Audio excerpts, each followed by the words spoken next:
গেল। আরে নিশা, তুই এখানে কি করছিস? আমি কখন থেকে তোকে খুঁজছি। কাঁদছিস কেন? কি হয়েছে? আমি এটিএম এ গেছিলাম টাকা তুলতে, মা হসপিটালে অ্যাডমিট, ওখানে টাকা জমা দিতে হবে। 25,000 টাকা ছিল, একটা চোর এসে ব্যাগ শুদ্ধ নিয়ে চলে গেছে। জানিস, একটা মানুষও এলো না হেল্প করতে। মানুষের মধ্যে কি মনুষ্যত্ব বলে আর কিচ্ছু বেঁচে নেই? তোর মধ্যে আছে মনুষ্যত্ব? মানে সেদিন ওই মেয়েটার সাথে কি করেছিলিস? তুই তো আর সবকিছু নিয়ে চলে এসেছিলিস। ওর তো বোধহয় ব্যবসাটাও বন্ধ হয়ে গেছে। আসলে কি বলতো, তুই সেদিন ওই মেয়েটার সাথে যে কাজটা করেছিলি, আজকে ওই ছেলেটা তোর সাথে একই কাজ করেছে। হ্যাঁ রে, আমি সব বুঝতে পেরেছি যে আমি কত বড় অন্যায় করেছি ওর সাথে। যাক, অন্তত তুই বুঝতে তো পেরেছিস। চল, এবার ব্যাংক থেকে টাকাটা তুলতে হবে। টাকা নিয়ে হসপিটাল যাবি তো? হ্যাঁ যাব, কিন্তু তার আগে ওই মেয়েটার কাছে যাব ওর টাকাটা ফেরত দিতে।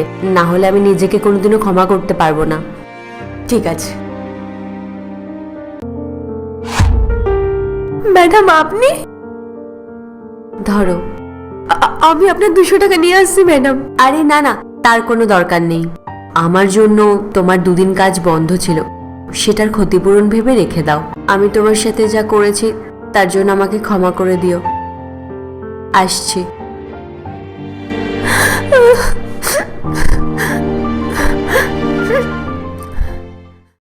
নেক্সট এপিসোড দেখার জন্য আমাদের চ্যানেলটি সাবস্ক্রাইব করুন।